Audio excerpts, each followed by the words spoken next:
Should I start? Okay. Yes, please. Go ahead. Okay. Good afternoon, everyone. Thank you for joining us for the Entrepreneurship World Cup Southeast Asia Social Impact Regional Finals.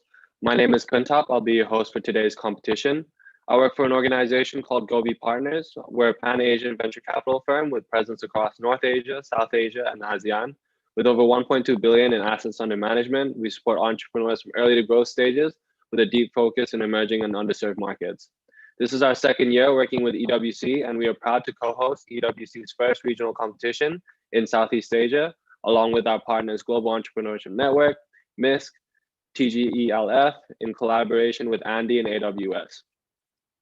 As you may have guessed, the competition's theme this year is sustainability, and we have chosen startups that have demonstrated a meaningful and measurable approach to advance sustainable development from across the region. Through our competition format, 16 startups from Thailand, Singapore, Vietnam, and Indonesia were branched into 3 distinctive industries: biosphere, inclusive society, and growing economy. Only 6 startups made it through our qualifying rounds and into a competition finals. I would like to firstly introduce our EWC finalists. Representing the biosphere is Jazzberry and Outpost. Representing inclusive society is Akad Asia and Profine. And finally, representing growing economy will be Bounty and System Stone. Only one of these startups will be crowned EWC's first Southeast Asian champion, move on to EWC Global 100 stage and win $100,000 in in-kind prizes sponsored by EWC Global. Before we begin with our first pitch, I would like to also introduce our panel of esteemed judges. Firstly, we have Carlo Delantar, Head of Circular Economy at Gobi Partners. Then we have Tanya Lestari, Senior Investment Associate at Open Space Ventures. And last but not least, we have AJ Gore, Operating Partner for Technology at Sequoia Capital. The session will last for about 90 minutes, with each startup having 5 minutes to pitch, followed by 5 minutes Q&A. Our judges would then decide on one winner at the end of the session, so please make sure you stick around till the end. So without further ado, let's get started. Pitching first from our list will be Bounty from Singapore. Please take it away. All right, thank you, Kuntap. Let me share my screen.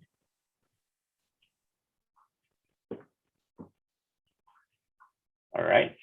Good afternoon, judges, ladies and gentlemen. My name is Lex, and let me take you through the journey of esports through Bounty, a marketplace to connect gamers globally. 18 years ago, I was ranked 8th in the world for this game called Warcraft 3. But no, I didn't make any money from this, simply because there wasn't much opportunities back then. One of the biggest tournaments in esports, the International, has now a mind-blowing $40 million in prize money. And if I've gotten the same 8th position in the International, I'll be walking away with $1 million right now. Wow. So there are 2.7 billion gamers in the world. However, only the top 0.1% of them are professional gamers. The remaining 99.9% of them are casual, amateur, and semi-pro gamers. And this is where Bounty is focusing on. Based on our market research, an average gamer will spend about $1.86 on Bounty's platform, giving us a whopping $5 billion in total addressable market size. Within the next 5 years, Bounty aims to capture 15% of Southeast Asia, 450 million gamers, giving us 125 million in serviceable obtainable market size. I'd like to introduce Yota and Gary. Yota is a tournament organizer and Gary is a casual gamer. They both had the same problem as I do, which is how to make money from esports and gaming through our passion. Let me take you through the journey of how Yota can easily create a tournament on Bounty's platform within 1 minute. Let's say he wants to organize a Mobile Legends tournament for individuals under a single elimination system for 32 teams. He can then decide what tournament name he wants, as well as the start and end date. He can then set a prize money, and in this case, it is $50. So once he toggles this prize guarantee feature, our platform will escrow $50 from his wallet and send it over to the winners once the tournament has concluded. And in this case, he has also added an entry fee of $5 for the gamers to want to participate. So once he clicks on publish, he needs to deposit $50, and then our platform will escrow in this $50. And after he do this, he can earn $86 just over this weekend after deducting $24 in fees payable to Bounty, and also after giving out $50 in prize money to the winners. So let's jump on to Gary and see how he can make money on Bounty. With already $20 in his wallet, he can enter the tournament that is organized by Yota by simply paying the $5 entry fee. And if he's the winner, he will bring back $44.75 after deducting 25 cents payable to Bounty. So how we make money is simple. First, we take a 15% off every single tournament that is hosted on our platform in terms of their prize pool. Secondly, we charge our advertisers between 50 cents to $5 per quest that is completed on our platform. Thirdly, on our store, we charge our merchants 5% commission on the orders on our store. And then lastly, we simply charge a 5% withdrawal fee when the gamers want to withdraw their winnings. So this graph showcases our growth trajectory from May 2019 to where we want to be in June 2022. And with the help of our small scale organizers, as well as strategic partners, we have already grown steadily to about 140,000 gamers on our platform. So let's look at competitors' metrics. We are the only platform with monetization features, and we also have developed a comprehensive set of features that enhances our gamers' experiences. Comparing Bounty with the other incumbents in the industry, like Challenge and Butterfly, we are the platform that is super easy to use. We also have a customizable tournament page, and then we are the only one with monetization features. We'll be integrating chat through our platform by end of this year, as well as having a recommendation engine by the beginning of next year. So this allows us to be much better than our competitors, offering gamers far more features and benefits on our platform. So in terms of team, we are made up of teams of avid gamers, as well as entrepreneurs with diverse and complementary skill sets, battle tested over the past 2 years of operation. We are headquartered in Singapore with 18 developers and designers based in Indonesia. All right, thank you so much for your time and attention. Look forward to your questions. Thank you. Thank you. We still have a lot of time left for your pitch, so we'll move straight to the judges' Q&A. That's great. Okay, let me shoot the first question then. Thanks, Lex, for the presentation.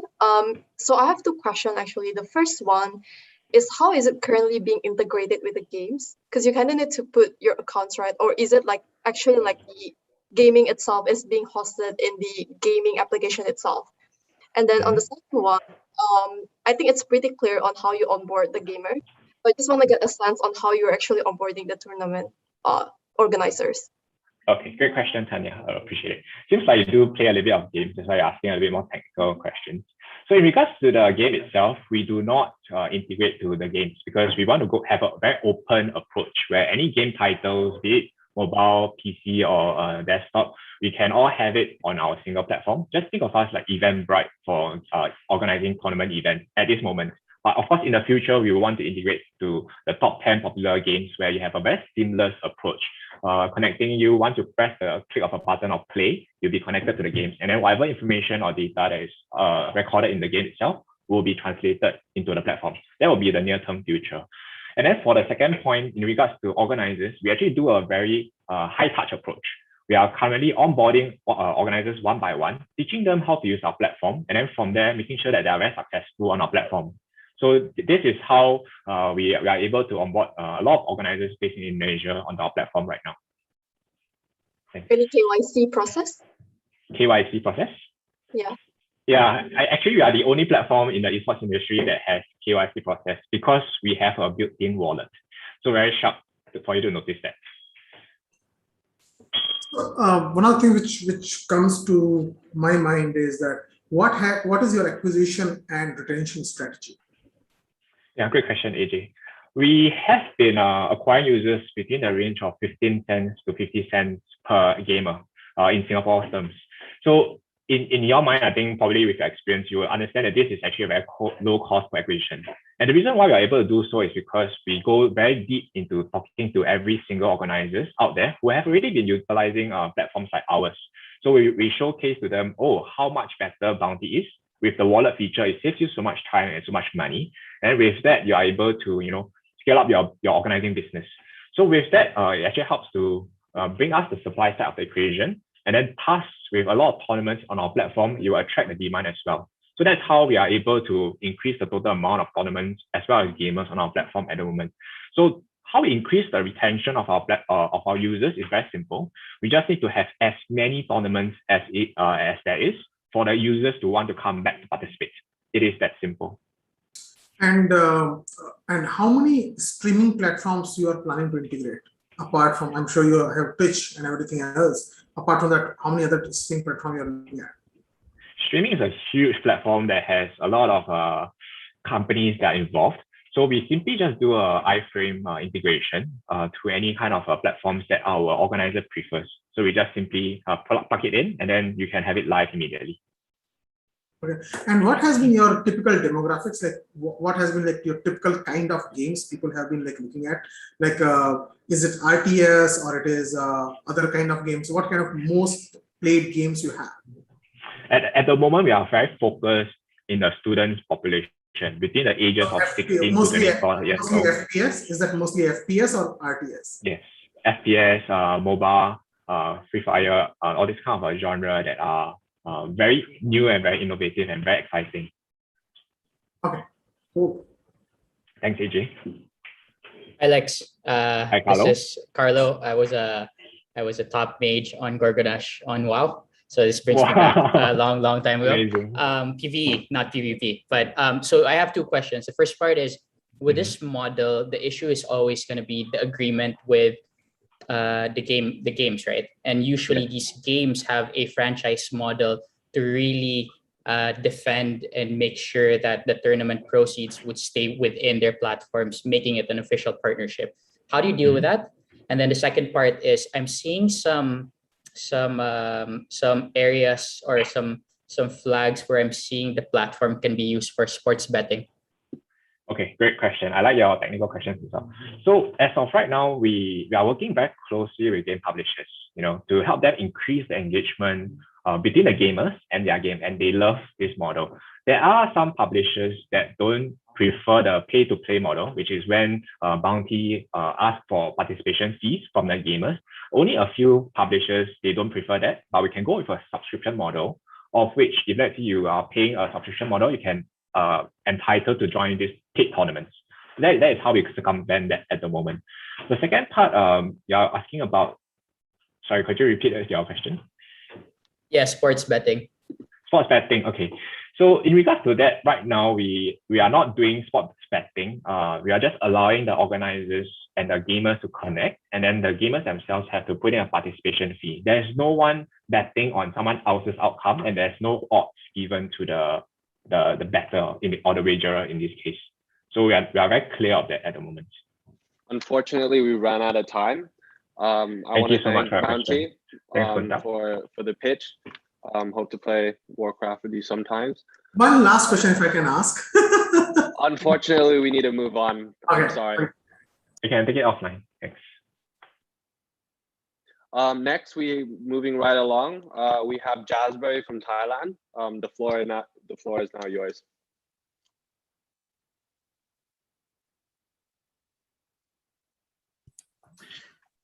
Hello, can everyone see my screen? Mm-hmm. Okay, Swadee Krap. Imagine if there was a crop that could take millions of farmers out of poverty. Imagine that this very same crop has the power to transform the health of consumers worldwide. Wouldn't it be nice if we had a staple food that was not only delicious, but nutritious? This little grain of rice that you see here has the power to change the world. About 6 years ago, I learned that despite Thailand being the world's #1 rice exporter, our farmers are among the poorest in the world, earning just 40 cents per day or 6 times below the poverty line. A year into my journey, I met Poman, a 72-year-old farmer who worked tirelessly days and nights his entire life. And despite doing so, his debt has tripled over the last 10 years. He's one of 17 million farmers in the country, or 25% of the population. So introducing a new variety of rice called the Jasbury rice. It has 7 times higher antioxidant than kale. It has 4 times higher antioxidant than quinoa, and more than 40 times higher antioxidant than brown rice. It is simply the world's first superfood rice. So I took the liberty of going inside their home. I spent the first year with the farmers inside their home to learn about their life and to design a business model which will solve the problem of poverty. Combining profit and purpose, we use a cooperative business model that focuses on growing the rice as efficiently as possible under a certified organic system, and a production cooperative which focuses on processing and packing the rice. Under this entire value chain management system, we've been able to increase the yield of the farmers by almost 60% year on year, reduce their cost by 24%, and we were able to guarantee the purchase price almost 200% higher than the market. We launched in arguably the world's most competitive rice market, which is Thailand. Within 2 years, we broke even. And we started to think about the global market, and we started to think about what we can do in the global market. So we started developing a continuous product that is gluten-free, that is superfood, such as the gluten-free superfood pasta, the ready-to-eat, and also rice flour to use for various applications. Our mission is to make superfood accessible and affordable for everyday life. We currently distributed exporting for 2 years, and we're in 9 markets already, including Germany and the US. And doing so with close to zero marketing budget. It has all been through word of mouth marketing, to our consumers who love the taste of the jasmine rice and also the mission behind. With self-funded totally, we're able to get to this stage where we need funding to scale up internationally. And as we combine profit and purpose in our business model, as we scale up, our social impact also scales up significantly. From working with just 25 families 6 years ago, we're working with 2,500 families, impacting 12,000 lives. Recently, we have been recognized as the best for the world B Corp company, the only one from Thailand, which means that we are top 5% of all B Corps worldwide, along the lines of Patagonia and Ben & Jerry's. Recently, we also starting to partner with Unilever to scale up the impact in terms of using jasmine rice as an ingredient for various brands. Our social impact has been independently verified by a Singapore third-party company called Shujok or WS Foundation, which found that our social return on investment is 4.3 times, which means that for every $1 we put into the company, the farmers get $4.3.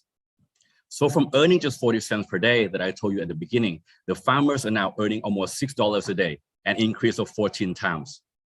But when we talk about social impact, I want to introduce you to one of my favorite farmers, Mama. When she joined the project, she had 6 acres of land, she used chemical in her farm, and she had $10,000 of debt.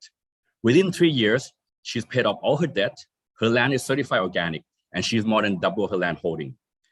More importantly, her 3 children who were working at a factory near Bangkok are now back on the farm working with her, because for the first time, they have a hope for a better economic future. We dream of a world where it's easy for consumers to make healthy choices that help small-scale farmers and the environment thrive. For me, this is the future of food. Perfect. We still have another 20 seconds left, so we'll move on to judges Q&A.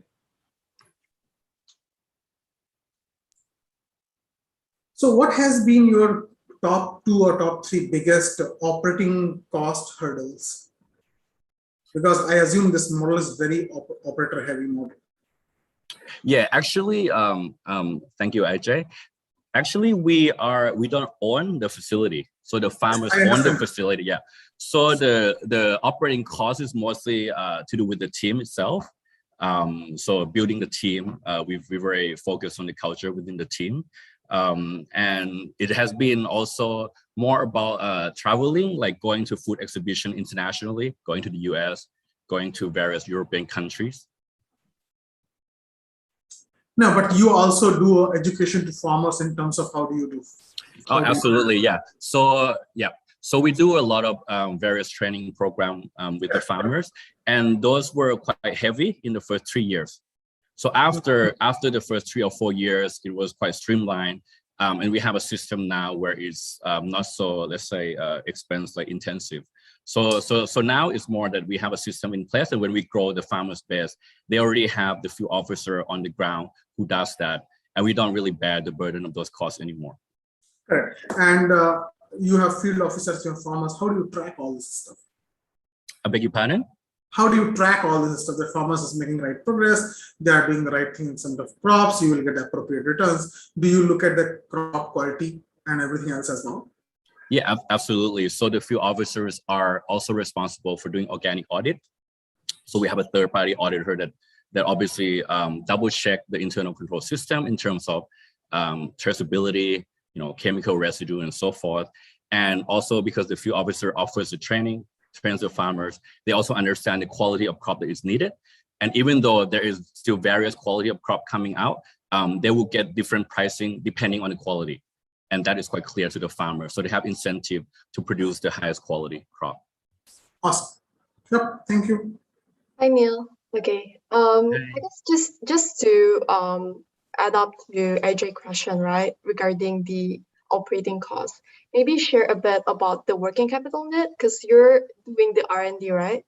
Even though the facility are all being provided, but still like the inventory purchase and such. So I guess to rephrase my question, do you mind sharing about the cash flow journey? How you actually provided maybe like some of the working capital, and then once the rice is harvested, how are actually buying it from the farmers and then pass it to the end buyers? Okay, thank you, Tanya. So yeah, that is definitely a challenge. So we realized that at the beginning of this journey that we needed a lot of cash, because typically we only grow crop once per year. And sorry, they turned off my video for some reason. The crop is only grown once per year. So we put the deposit up front for the farmers, right, which is about 50%. So we try to match that with our international customers, where they do a forecast and they have to put up money in advance.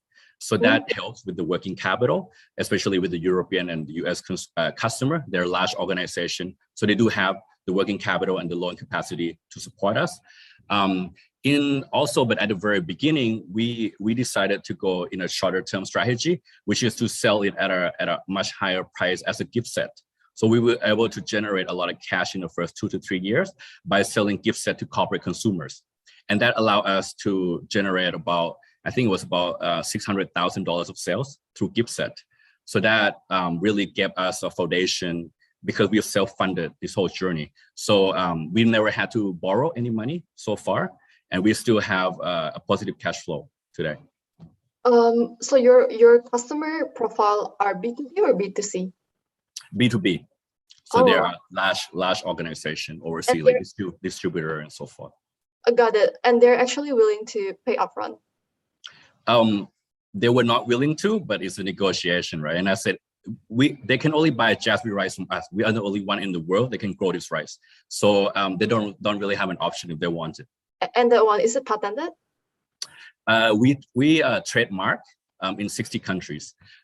We can't really patent the seed because there's a lot of kind of legal things surrounding that. So we chose to invest in the brand and the trademark, and that's how we protect our intellectual property.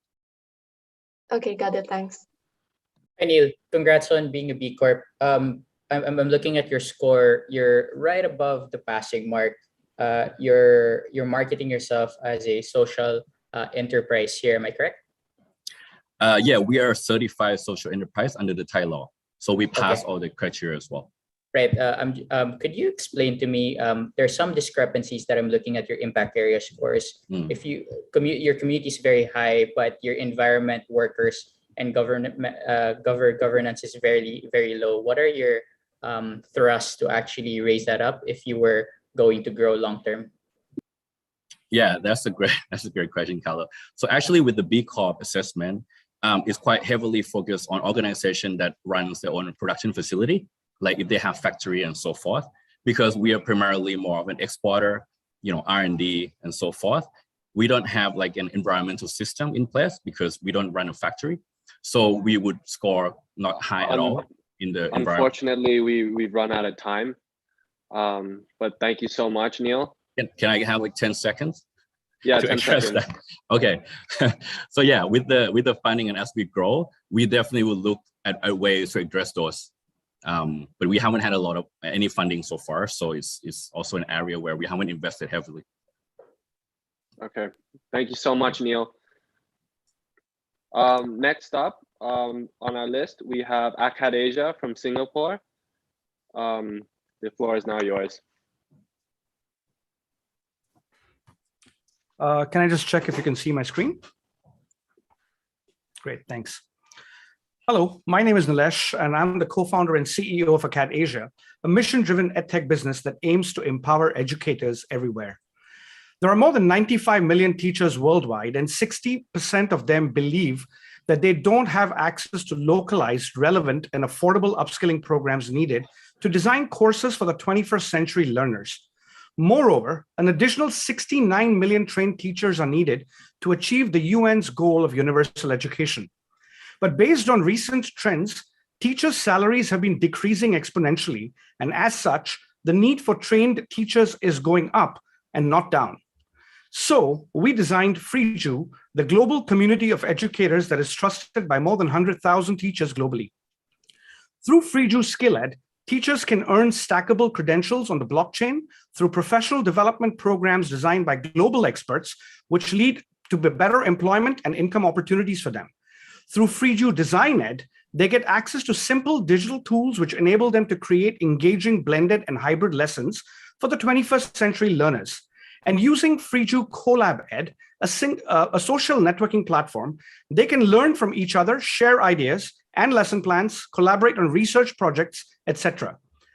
The teachers love us because we offer them an extremely secure, teacher-friendly platform with offerings in English, Bahasa Indonesia, Hindi, Vietnamese, and other Asian languages. We have localized payment options, which allow teachers to make payments by cash if they don't have credit cards, and we can collaborate with anyone wishing to access our extremely vibrant global community. There are more than 95 million public school teachers globally.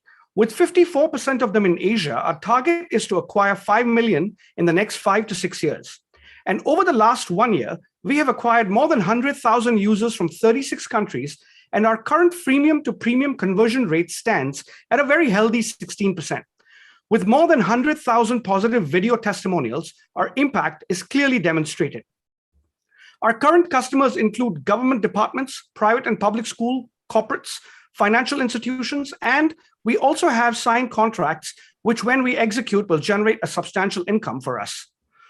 Our business model includes B2G, B2B, and B2C markets, and is proving to be extremely sustainable and scalable because we monetize in a wide variety of ways, always making sure that teachers find it affordable and beneficial.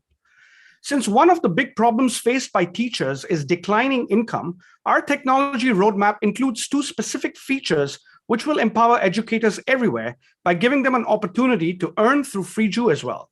This includes a marketplace where teachers will be able to buy and sell teaching resources, and offering teaching as a service where teachers can teach anyone from anywhere and earn an additional income for themselves.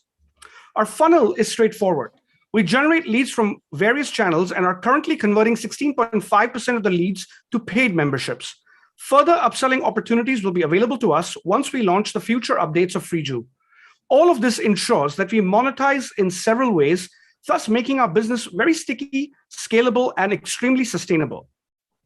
We have already onboarded half of our 2021 teacher onboarding target, and with FreeJu version 2 just around the corner, we are confident of achieving the revenue target by the end of the year as well. Considering that we empower educators everywhere, the social impact of our business is immense. Not only we help teachers improve the quality of the lessons, we can also help create new jobs and income opportunities for them. Collectively, we believe we have the best team with decades of experience needed to empower educators everywhere. The 3 co-founders, including me, are not first-time founders. In addition to this, our Chief Academic Officer, Dr. Bartels, and I have left our tenured position at Northwestern State University in the US and Singapore Polytechnic, respectively, to be a part of Acad Asia. And my co-founder, Jaime Santos, leads one of the premier business schools in the Philippines as well. In addition to this, we are supported by several technology, academic, and acceleration partners who all believe that our mission of empowering educators everywhere is extremely important. In the last year, our user base has grown by 40 times, which firmly validates our assumption that teachers need to be upskilled on a war footing. Now, as part of our seed round, we are looking to raise $1 million to further grow into newer markets and build new product that will help us further empower educators everywhere. To conclude, teacher training that is relevant, affordable, and accessible is desperately needed. For how do we prepare our children for the future if we relegate our teachers to the past? Thank you. Nice, nice. We still have time too. Moving on to Q&A, please.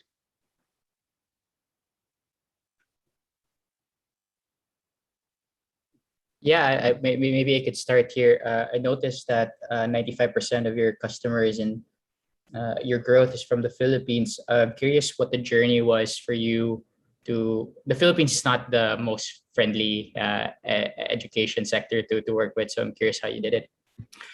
Well, you're right. It's not it's not the easiest sector to kind of get into. However, we wanted to kind of sandbox a lot of our ideas in the Philippines because we believe that if we can make this work in the Philippines, it can be easily translated across the region. And also, in the first version, we did not really have too many language options. So English and Philippines was the easiest to kind of enter. But we worked with we initially started with a free course for teachers in the Philippines, and we run a lot of webinars for the teachers in the Philippines. And that has kind of mushroomed into us getting contracts from the Department of Education. So we work directly with the DepEd over there now. And we have now also partnered directly with Philippine Association of State Universities and Colleges. So just between these two organizations, we currently have two contracts where we need to upskill more than 300 over 1,000 teachers by the end of the year. So that's how we pretty much grown in the Philippines. It's been a difficult journey, but it's been worth its while. And what are the usual pain points for them, especially DepEd, to actually be onboarded, because they're practically not the fastest when it comes to this? I guess the pandemic helps, but I'm curious, like, what was the biggest pain point they wanted to tackle? So I think the biggest pain point for DepEd is how do we scale teacher training? Because right now, if you look at the current teacher training models, it's all face-to-face. And if you start looking at face-to-face, the two big challenges come into play. One is they are expensive. Typically, a face-to-face session costs about $50 to $100 per teacher per session, per course rather. And if you have 1 million teachers in the Philippines, I mean, imagine how you want to scale it. It's going to take you years. The model that we have, we can really scale it up very, very quickly. So at one time, we are basically onboarding 30, 40,000 teachers at a time, and really, giving them access to the professional development courses straight away. And now with version 2, which is just around the corner, that can even expedite even more because the technology stack has pretty much grown as well. Nilesh, one of the things which, go ahead. Yeah, go ahead, AJ, no problem. So Nilesh, one of the things with the online education and upskilling programs is that their moats are mostly around the execution, not around the ideation, because idea is pretty much there, right? Yeah. So tell me your top 3 moats you have. Okay, so in terms of the execution, first of all, I think is our onboarding. How do we actually onboard teachers? So we run a lot of free events. So every 2 weeks we run a variety of workshops online for teachers. So in fact, 2 weeks ago we ran a workshop where we had 12,500 teachers signing up, and from 95 countries. So from there, we then convert 16% into paid memberships, because what we've also realized is professional development is something that is common pain point for teachers globally. In fact, if you look at even the North American market, a lot of teachers are really hungry for these kind of programs. So we are basically converting quite a few teachers on the platform. The big challenge for us in the version 1 has been, even though we have 16% conversion rate, the challenge has been that it's low as far as we are concerned, because we believe we can actually convert to almost 30%. So in version 1, we've only been able to accept payments by credit cards, but now in version 2, we are looking to be able to accept payments by cash as well. So those are some of the couple of things that we kind of look at in terms of onboarding and converting. Makes sense. And okay, there's 1 minute left. I'll let Tanya ask some questions as well. Thanks, AJ. I have like a very a quick question, just really on the concept around it, right? I think content-wise, typically it's pretty localized. So Indonesian has the way they share content to their teacher, like educational content, and so on for the other countries. So I'm just wondering, what exactly is the skill being given to the teachers there? Great And relevant question on the first question is more on what is being achieved by having, like, I don't know, the license from Akad Asia. Is it like increase in salary, they can start using it? Do you have any track record on that? Yeah, absolutely. Thanks. Great question. We are not getting into the local syllabus. We don't train local syllabus. What we are looking at is specific teaching skill sets which cut across globally, which cut across the various levels. So for example, a teacher these days needs 3 different skill sets: pedagogical skills, technical skills, and life skills. So we are basically taking into account all of those programs. And the programs are not just being developed by us, but we are now onboarding partners from the US and Singapore. So these are, renowned education universities and colleges who have their own professional development content, which is also being offered to the teachers on the platform. So the certifications come from us and from these other universities. They are internationally certified. And once you are internationally certified, of course, your earning potential goes up. So I mean, in Indonesia, for example, a majority of the teachers are not certified. And so the moment you have a certified teacher in Indonesia, the salary almost doubles. So we're going to need to finish your question there. But thank you so much. Thank you. Thank you. Thanks. Thank you. Pitching next on the list will be System Stone from Thailand. You may now begin. Okay. Can you hear my voice? Yes. Okay, so let me share the slide.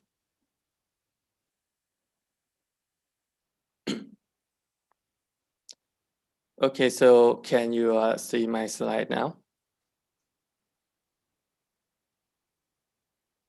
Okay, so can I start?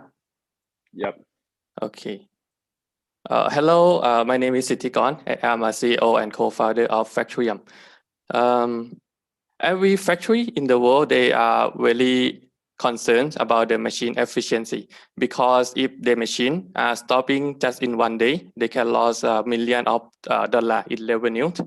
But currently, over 80% of 500,000 factories in Southeast Asia are still working really old style.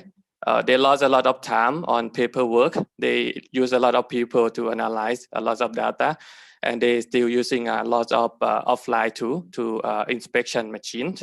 So Factorium, we are providing a software platform to help factory improving their maintenance ability. Our platform are mostly based on the mobile application. So our application being downloaded higher in the Asia region. And we have really good feedback from the user with our review score. The applications can help engineer to get the real-time notification if the machine have some failures. They can use this application to create the work order and assignment, and we also help them automate their workflow. And they can use this application to collaborate with the outer department in factory as well. We also provide a lot of knowledge content to help our customer improve their knowledge. And this application can support a lot of activity in factory, I can say, or of maintenance activity can be done within our application. Our uniqueness is our platform can integrating with a lot of third-party software like ERP, SAP, or we even can integrating directly to the hardware solution for machines.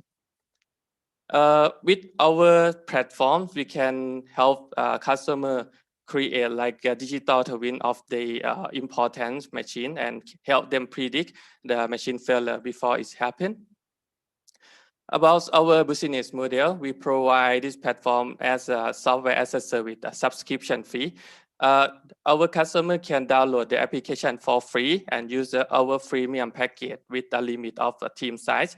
And if they need to increase the number of engineers, we charge $35 per engineer per month. And if they need to integrating a data for machine, we charge $4 per data tag per month.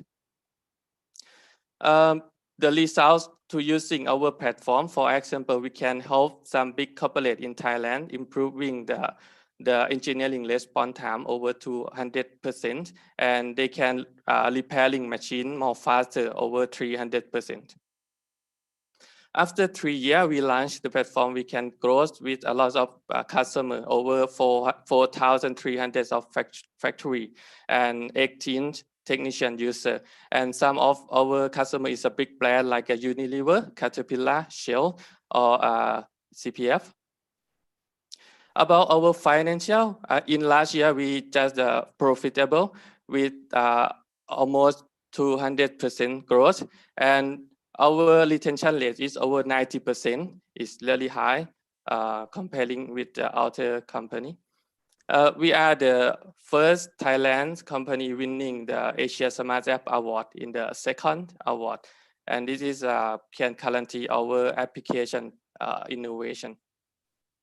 We also been a partner with a lot of big corporate like Mitsubishi Electric, Omron, Murata.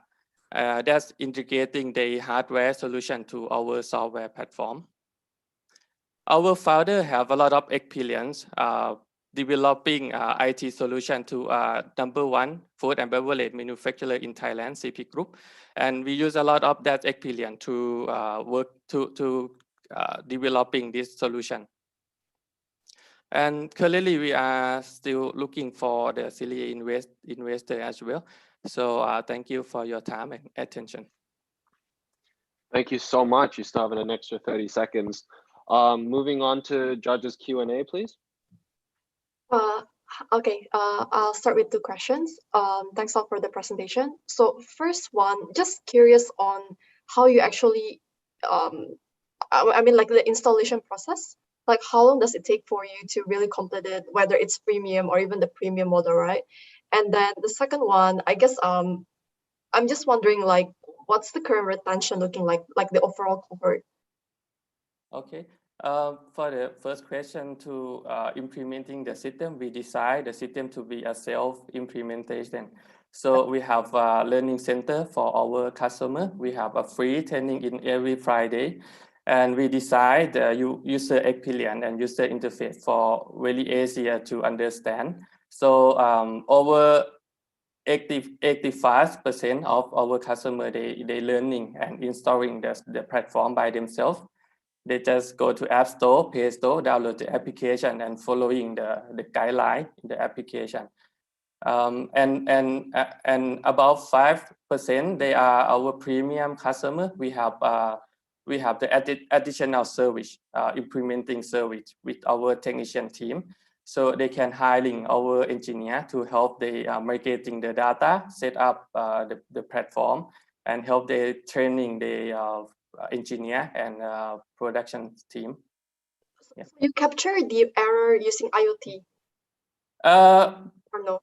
We both working with the workforce and IoT solution, because to maintain a lot of machine and facility, we need to have all data from the people side and from the hardware side. So this software platform can integrating the data from people using the mobile application and integrating the data from machine using IoT and machine controller. Yeah. But we did not provide any hardware. We just provide the software to integrating. Yeah. I guess my only question is, what's your lifetime value so far with your customer base? Okay. Lifetime value is about 10 years at our retention rate, 90%. What's sorry, in dollars, please? In dollar is each year in average revenue per customer is about $6,000 per one customer. So for the lifetime value is about $60,000. Thank you. And compare with the cost per acquire is about 21 times.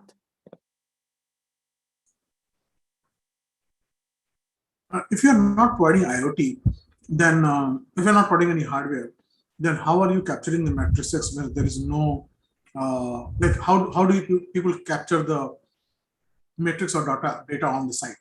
Okay, so for the hardware side, we're working with our partner. We have a lot of partners. They're really excellent in the hardware electronic. For example, Murata from Japan, Mitsubishi Electric from Japan, or the Omron. They both providing a lot of sensor solution. So our customer can use any kind of sensor and integrating with our software platform. Cool, awesome.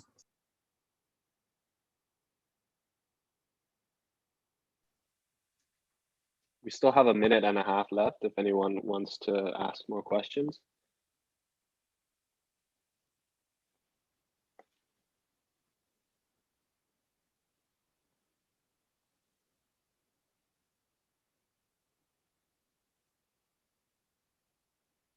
No, I don't have any more questions. Okay, thank you. I think it's no Yeah. more question. Perfect. Then I guess we'll move on to our next contestant. Thank you. Next up in the program, we have Outpost from Singapore. The floor is now yours. Thanks, everyone. I'll gladly take that extra minute, but yeah. Let me just very quickly get the screen going. All right, awesome. So hi, everyone. My name is Sharif, founder and CEO at Outpost, where our mission is to modernize street food vendors and just making sure that everything's okay here. Good? All right, good to go. So everyone has got to eat, and even the judges, apparently. And starting a food business is a great way to earn cash. That's what my grandparents and my dad did many years ago. And we knew of neighbors and friends who started a food business on the side to earn some extra income. But today, to do so is increasingly difficult. You see, to start a food business, supposedly you got to have a restaurant. And while restaurants are seemingly desirable, they're a really expensive exercise. They cost upwards of $100,000 to get started. And if you're lucky, you might make some profit in 2 to 3 years' time. Otherwise, it can be a really expensive lesson. True story, that's me. I too started a street food business, but unfortunately had to close down the business due to unsustainable cost structure. On the flip side of this, you've got street food vendors. They cost less than $1,000 to deploy and get started. And they're a lot more mobile, resilient, and responsive to demand. And they're even profitable. But as we all know, they're not the most hygienic setup. Therefore, they run the real risk of literally being taken off the streets due to regulatory and urbanization pressure. So to me, this is a picture of not progress, but someone losing their livelihoods. Now, our primary thesis at Outpost is, what if you can have the best of both worlds? The cost effectiveness and mobility factor of street food carts, plus the high fidelity operations and hygiene standards of restaurant. See, the cost of deploying one restaurant can easily help deploy 100 street carts, and just as importantly, help fund 100 people to start a micro food business to earn a decent and dignified living for themselves. So to that end, our mission at Outpost is to help level up your street food vendors to operate in a much more economic, social, and operationally sound way, while helping local communities still have access to affordable and nutritious food on a daily basis. But what we've realized, especially during the COVID-19 pandemic period, is that while we're enabling street food vendors to operate in a much more professional and dignified way, we can also help micro food brands to expand their business in a much more cost-effective way, but without compromising on their brand integrity or operational setup. So how do we do this? Our solution has got a full stack approach that incorporates hardware, software, and foodware. On the hardware side, we're basically reimagining your good old street cart. Think of it, so we call it a street smart cart. Think of it as a Tesla of street carts, but at the price point of a Toyota. Every one of our street smart card comes with everything that you need to run a hygienic and professional food business, and starts at just $1,000. And for a bit more, you could have your e-bike version or a motorbike version, which carries a bigger payload and go a further distance. But here's the best part. For our merchants to get started with us, it costs them $0 upfront. That's right, $0 upfront, thanks in part to the micro retail, micro financing program we've put in place. Here's a couple of the street smart cards that we've already deployed. So our Street Smart Card as a service model, or SaaS in short, gives a merchant everything that they need to start a micro food business that with just a small payment a month and a transaction fee. We then ensure that only trusted source of food originates from our brand partner Central Kitchen gets supplied to them. We then do a forward integration into payments platform, food delivery platforms, and even give them a bespoke design mobile point of sale system to help manage their business digitally and interact with consumers in a new way. We've got a few brand partners on board, and there's hundreds more brands in the pipeline that we can potentially work with. But just as importantly, we've got a couple of social organizations that are working with us who are keen to send over 1,000 of their beneficiaries to become a micro food business owner. So that's pretty cool. Now, how do we make money? Just to be clear, we're not in the business of selling hardware. Instead, we're in the business of helping our merchants get started and continue running their business in a sustainable way. And then we partake in that value creation. So we're not only offering value proposition to the consumers and merchants, but also we could work with local government entities to help better manage street food vendors through our digital platform. Now, the market is huge. Every day, 2.5 billion people from around the world still consume from street food vendors. In Indonesia itself, there's over 500,000 street food carts that needs to upgrade their business to stay in business. Brands are looking for new form of distribution. So there's tremendous headroom for our growth. If you get our playbook right in Indonesia, there's a real possibility to expand to other markets, not just within Southeast Asia, but world over. So I believe we're in the right market, and with COVID, we've proven that what we're building is even more important than ever.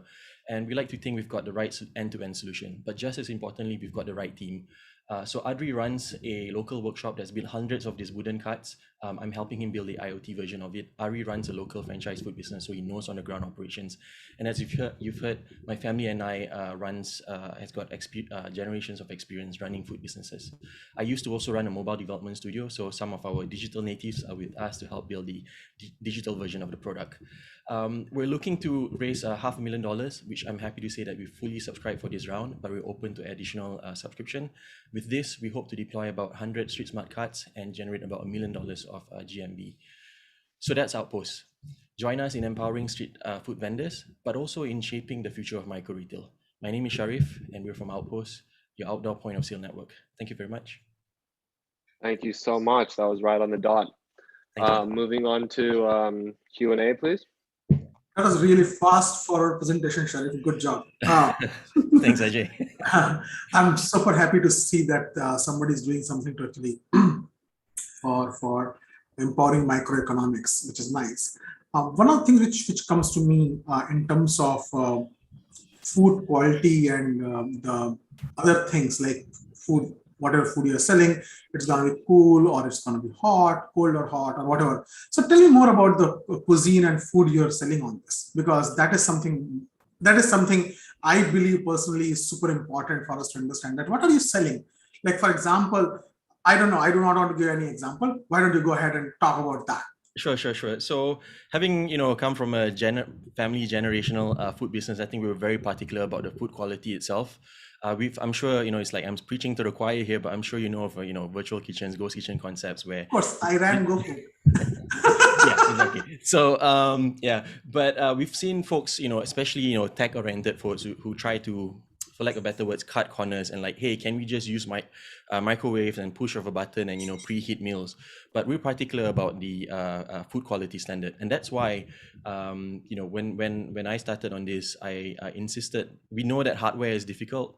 And we're definitely experiencing that firsthand right now. But we insisted in making sure that the foods that our brand partners and suppliers send can be handled and cooked on site, so they're as fresh and yummy as possible, right? Having said that, it's how do you maintain quality and hygiene factor within the value chain, right? So this is where we don't only work in helping our merchants digitize and transform their business, but we also ensure that we work with existing micro brand partners. Having been in Indonesia, I'm sure that there's hundreds, if not thousands, of small micro brands that really have interesting SOPs, recipes, and even brand recognition, right? So they ensure that from their central kitchen, that food quality is okay. We make sure that it gets sent to our merchant in a good way, and then they prepare it following the SOPs from the existing brand partners. Now, don't get me wrong, not all brand partners have that sophisticated. Some of them don't have proper quality controls, but this is where Outpost, we work together with the franchise advisor, and we put our own level bar of franchise operation SOP, and we help level up our brand partners just as we help level up our merchants. So that's how we invest in our brand partners and merchants to ensure that the food quality is on par, regardless whichever Outpost it's sold at. I hope that answers the question. It does. Another thing which I wanted to ask is that you said you will do a delivery from local moving cart to somewhere else, right? Yeah.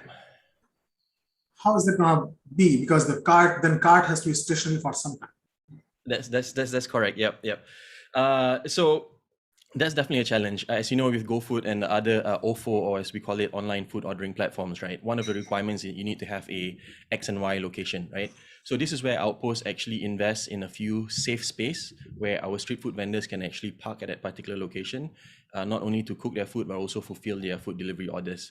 Now, the mobile carts that we work with, they don't drive around all the time or ride around all the time, right? Because then you'll be riding rather than selling. So the typical use case is you go from point A to point B, maybe point C and then D, but definitely back to point A. So we make sure there's safe havens for them to park and fulfill the delivery orders. The other thing we want to do is, and this is still in progress, we're in talks with a super app company where we want to enable dynamic location tracking, right? So that's something that we're also jamming on.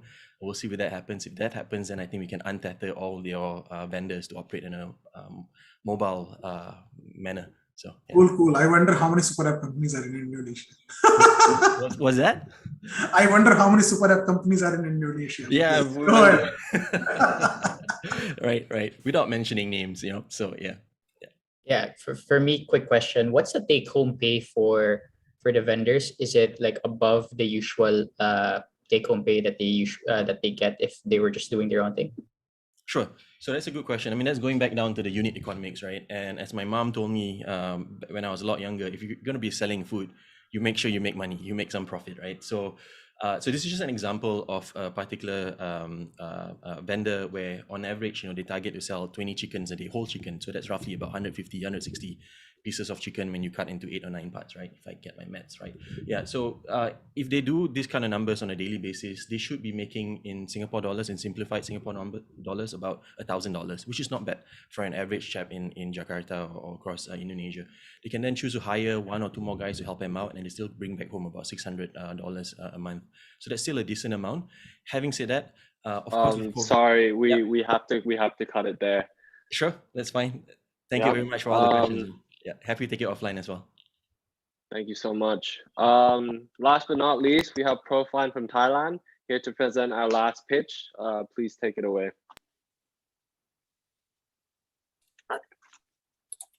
Hello, thank you so much. I hope everyone can hear me.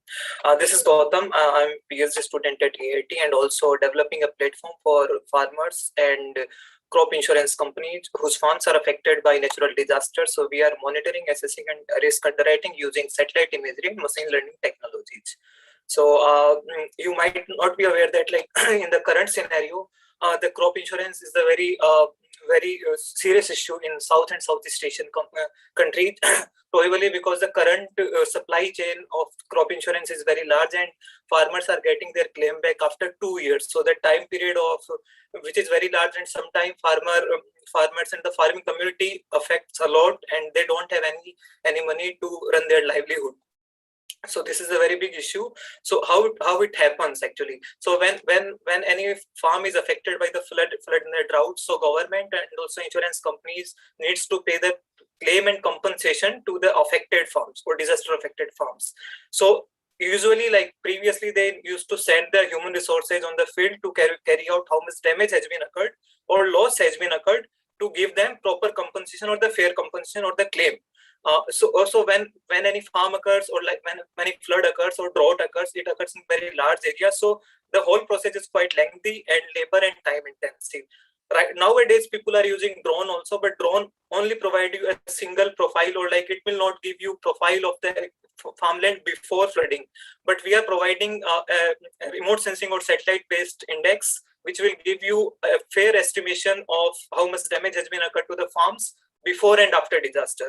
So we are providing our services to risk protection providers as well as the farm providers, agriculture product providers. So how we are doing it? So we have number of satellite data or Earth observation satellites which are capturing the Earth on the regular basis, and they are freely available for any area. And in this case, we are using radar data because the radar data can penetrate through the clouds. So even during cloudy condition or during clouds also, because as we are testing it in the Thailand, which is always covered by the clouds. So our technology will sense even during cloudy condition also, and then we are using machine learning and deep learning technique to process all the satellite data and retrieve reliable information from the satellite imagery. And then we are using our mobile application to provide the disease and climatic risk alert to the farmer. So this is the whole framework that we are doing. We are making it more easier, faster and reliable than the conventional product. So this is our dashboard. We are not asking anything to the farmer, just we are asking farmer to provide a picture of the farm, and that picture will work as a ground data or that training data to run our algorithms in machine learning or to improve our analytics part. So this is our dashboard, which will help not only farmer but also insurance providers for risk forecasting, risk monitoring, and risk assessment for any farm in any area. And our revenue stream, like we are not charging anything, just we are charging area-based fees from the insurance companies and the government, and we are not asking anything to pay from the farmer side. Just we are asking to provide a picture of the farm to improve our analytics part. So if we talk about like market opportunity, 95% of the assets are still uninsured, and you might not be aware that like in the Asian region is highly vulnerable to such kind of natural disaster. It might be cyclone, it might be tsunami or drought or the flood. So that's why, and this is increasing, and the frequency of these disasters keep increasing day by day due to climate change. This is the total serviceable market in Thailand, Vietnam, and Indonesia, and it is quite large, and which make us very sustainable into this business. We did competitive landscape analysis, and we found that like we are heavily backed by the technical background, but we lacks in the micro insurance and credit sector, and we are also identify the opportunities like none of the companies are using radar data. So we are utilizing radar data specifically, and our algorithms are backed by the radar data. So that's why our tool is quite different than existing companies that are available into the market. We seek about $500,000 to expand our business and to integrate number of technologies like the IoT solutions or the blockchain into our solution and to expand our market. We are targeting our break-even point in next 2 years for 500,000 that we have asked. We currently already developed the flood MVP and the drought MVP because as this was the part of my doctoral research, so we already developed it and tested into sugarcanes and paddy rice farms into the Thailand with support of PepsiCo and the Nestle. This is our team. Our team comprises of experts from the technological field, and we also have support from the computing resources from the Tokyo University of Technology, and also we also license with the SAR data provided from the Sinspective Tokyo, which provide daily radar data observation.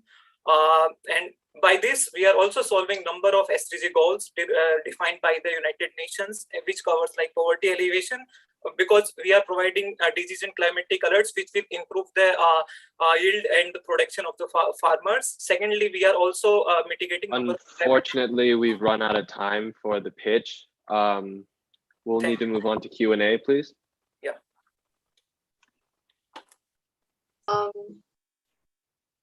Ajay, you want to go first? No, go ahead, Tani. All right. Okay. Quick question from me. Just wondering, what is the approach to this business? Is it B2B, B2B2C, or direct B2C? Because I guess the rationale why I'm asking this is because first, if it's B2C, right? How are you? Is the farmers even using smartphone in the first place? And how are you going to ensure that they're going to keep on actually like taking picture and uploading it? But if it's B2B, B2C as well, how are the farmers going to pay for the insurance? But if it's B2B2C, what are actually the incentive for the corporations to do so? Yeah, so many countries have their mandatory crop insurance schemes, and they provide subsidy to the farmers, even if you consider India or even into the South and Southeast Asia market. So they already have crop insurance with them. It is not compulsory to have mobile phone with the market because risk protection services are provided by the government and also insurance companies. So what we are doing, like we are providing an estimate of the damage which has been occurred into the farm by measuring, by analyzing analytics pre and post disaster. So farmer, it is not compulsory to provide, but in some cases, like as contract farming is trend is increasing day by day. So the farmer, for example, which is backed by the Nestle or the PepsiCo, so they have their farmer head, and in which the farmer head can provide the relevant information to the specific farmer. So it is not compulsory to have this mobile application or the mobile phone with them, because we are not directly providing damage estimate to the farmer. We are providing our services to insurance companies and the government. But a smartphone would be beneficial to improve our algorithm. So this is just an optional. So if farmer want to take advisory like climatic and disease risk advisory, it is provided free of cost on the cost of providing a single picture as a ground data. And we are charging area-based fees like $100 for 10,000 square meter of the area per year. So we have these plans like area-based fees. And we also have historical database, which will be useful for the insurance companies for the risk underwriting also. Yes. Okay, got it. Thank you.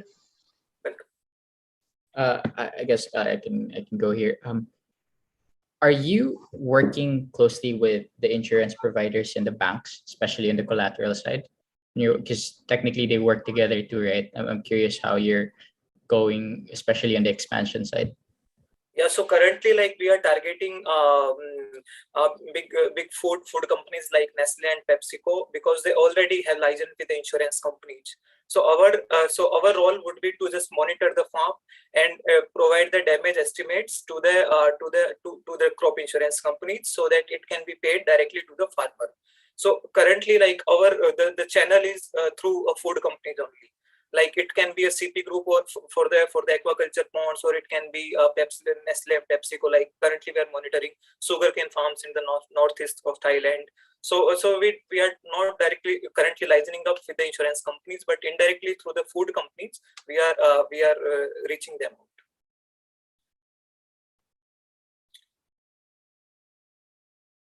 Thanks. Thank you.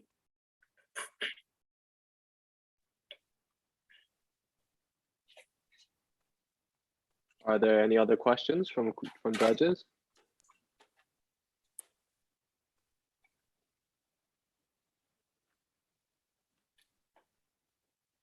So I wanted to wrap up. Like we already tested our algorithm and we got more than 80% accuracy, and we have tried to reduce the period of 2 years to 2 weeks in terms of claim and compensation repayment to the farmer, so that they can have some financial stability to run their livelihood by using this technology, because satellite are regularly monitoring the earth and we are deriving analytics out of it. Okay, thank you so much. That concludes our pitching round. So thank you to the startups for that. Our esteemed judges will now take 15 minutes to deliberate and select one winner who will go on to the EWC Global 100 stage. Please use this time to stretch your legs, get some water, go to the bathroom. We'll be back in 15 minutes.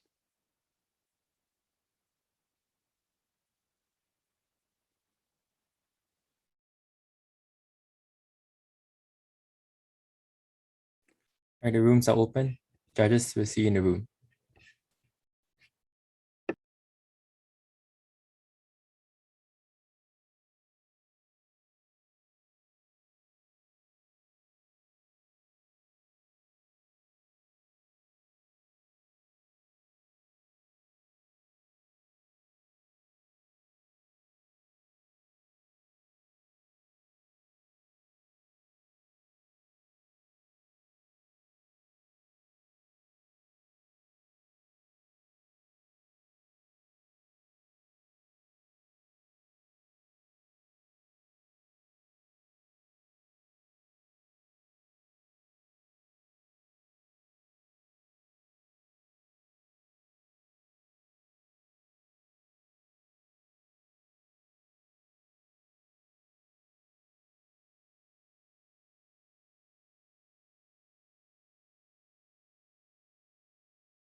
Hello again, everyone.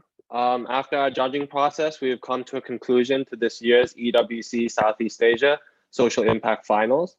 To present the award, I'd like to introduce Mr. Dato Steve Chia, Chairman of Global Entrepreneurship Network in Thailand, as well as to close the ceremony. So please take it away, Steve. Hi, can you see me now? Yes, okay. Thank you all. Thank you very much, Kunta, for that. I'd like to thank all of you for participating in this event. I'm sure it's not an easy decision for the judges. So for all the judges, I want to thank you all for the hard work and contribution you make.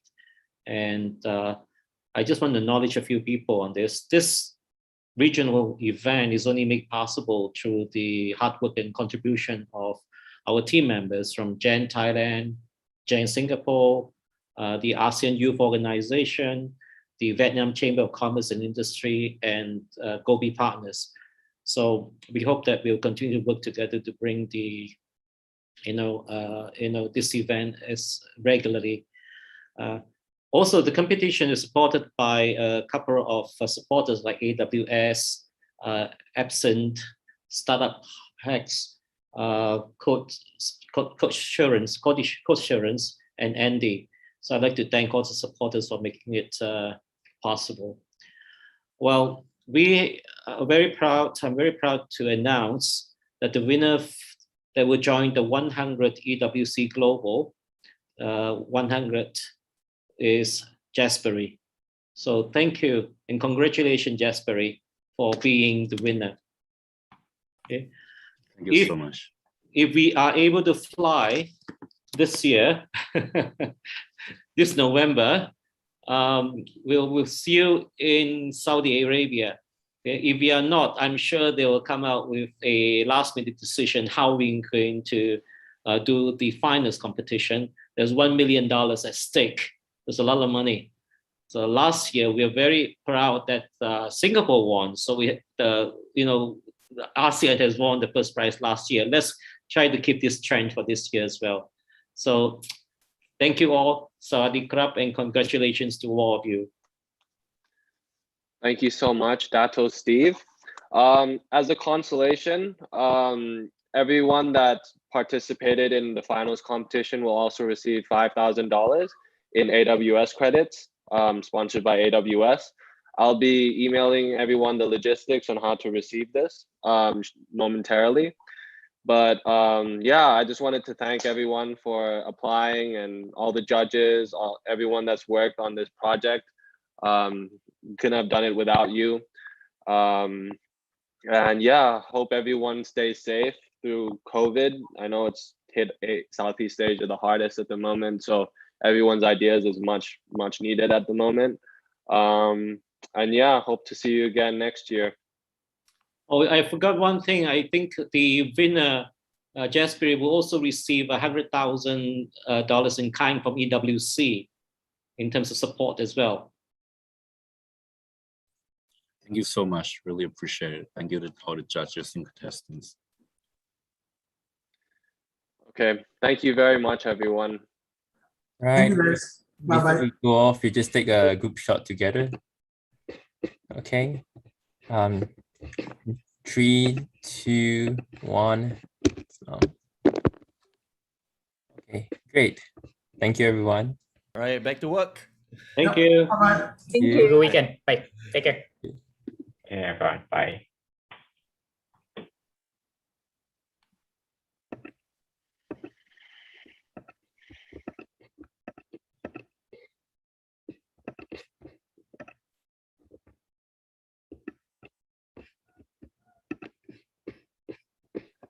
Yes, we did it, guys. Nice. Congrats. Should turn off the live first, Jaron? Yes, hang on. All right, Let we're me- still on live.